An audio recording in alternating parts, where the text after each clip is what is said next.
Hello students. 3 guesses where I am this time. At school. You might be on holidays, but I'm still working. Okay, this is chapter 1, page 1. Mainly because I did another chapter 1 and it disappeared. iTunes has eaten it. So I'm doing a different chapter 1. So this is chapter 1, page 1 of Hatchet. Here we go. Brian Robeson stared out the window of the small plane at the endless green northern wilderness below. It was a small plane, a Cessna 406, a bush plane, and the engine was so loud, so roaring and consuming and loud, that it ruined any chance of conversation. Not that he had much to say. He was 13 and the only passenger on the plane, with a pilot named, what was it, Jim or Jake or something, who was in his mid-40s and had been silent as he worked to prepare for takeoff. In fact, since Brian had come to the small airport in Hampton, New York, to meet the plane, driven by his mother, the pilot had spoken only 5 words to him. Get in the co-pilot seat, which Brian had done. They had taken off, and that was the last of the conversation. There had been the initial excitement, of course. He had never flown in a single-engine plane before, and to be sitting in the co-pilot seat with all the controls right there in front of him, all the instruments in his face as the plane clawed for altitude, jerking and sliding on the wind currents as the pilot took off, had been interesting and exciting. But in 5 minutes they had levelled off at 6,000 feet and headed northwest, and from then on the pilot had been silent, staring out of the front, and the drone of the engine had been all that was left. The drone and the sea of green trees that lay before the plane's nose and flowed to the horizon, spread with lakes, swamps and wandering streams and rivers. Now Brian sat, looking out the window with a roar thundering through his ears, and tried to catalogue what had led up to taking this flight. The thinking started. Always it started with a single word, divorce. It was an ugly word, he thought, a tearing, ugly word that meant fights and yelling, lawyers. God, he thought how he hated lawyers who sat with their comfortable smiles and tried to explain to him in legal terms how all that he lived in was coming apart, and the breaking and shattering of all the solid things, his home, his life, all the solid things. Divorce, a breaking word, an ugly word.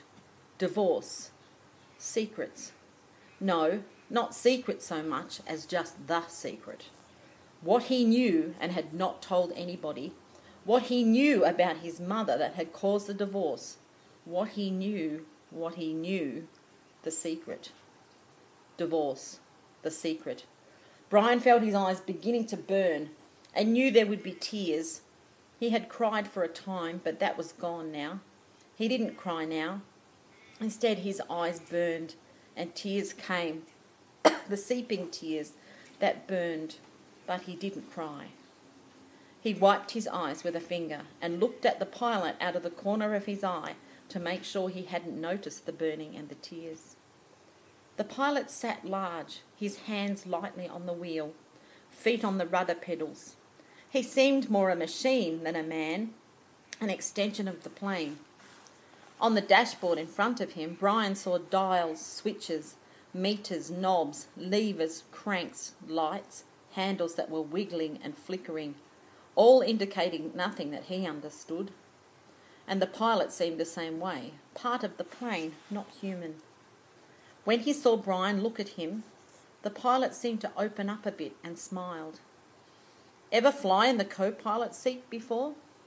He leaned over and lifted the headset off his right ear and put it on his temple, yelling to overcome the sound of the engine.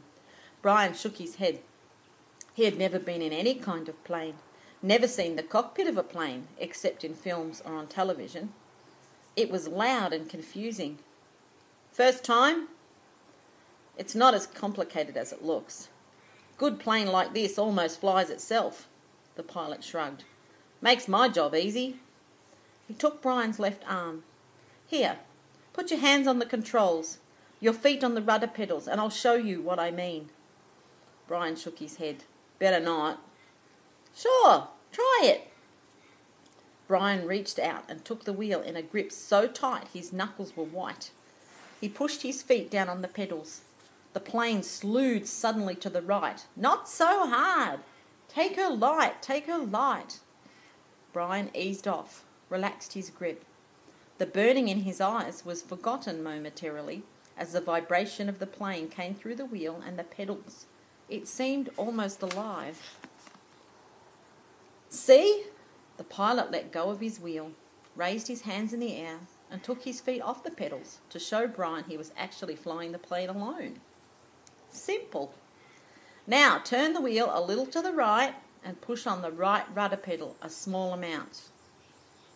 Brian turned the wheel slightly and the plane immediately banked to the right. And when he pressed on the right rudder pedal, the nose slid across the horizon to the right. He left off on the pressure and straightened the wheel, and the plane righted itself. "Now you can turn. Bring her back a little to the left." Brian turned the wheel left, pushed on the left pedal, and the plane came back round.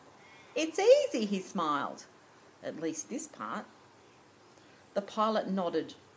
"All of flying is easy. It just takes learning, like everything else." He took the controls back, then reached up and rubbed his shoulder. "Aches and pains. Must be getting old." Brian let go of the controls and moved his feet away from the pedals as the pilot put his hands on the wheel. "Thank you." But the pilot had put his headset back on, and the gratitude was lost in the engine noise, and things went back to looking out the window at the ocean of trees and lakes. The burning eyes did not come back, but memories did, came flooding in. The words, always the words. Divorce, the secret, fights, split, the big split. Brian's father did not understand as Brian did, knew only that Brian's mother wanted to break the marriage apart. The split had come, and then the divorce, all so fast. And the courts had left him with his mother except for the summers and what the judge called visitation rights. So formal. Brian hated judges as he hated lawyers. Judges who leaned over the bench and asked Brian if he understood where he was to live and why. Judges who did not know what had really happened. Judges with the caring look that meant nothing, as lawyers said legal phrases that meant nothing. In the summer, Brian would live with his father. In the school year, with his mother. That's what the judge said, after looking at the papers on his desk and listening to the lawyers talk. Talk. Words. Now the plane lurched slightly to the right, and Brian looked at the pilot. He was rubbing his shoulder again, and there was the sudden smell of body gas in the plane. Brian turned back to avoid embarrassing the pilot, who was obviously in some discomfort. Must have stomach trouble. So this summer, the first summer that he was allowed to have visitation rights with his father, with the divorce only 1 month old, Brian was heading north. His father was a mechanical engineer who had designed or invented a new drill bit for oil drilling, a self-cleaning, self-sharpening bit. He was working in the oil fields of Canada up on the tree line where the tundra started and the forest ended.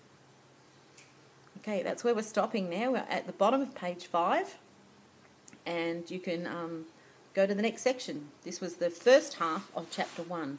Now move on to the second half of chapter 1. Ta-ta!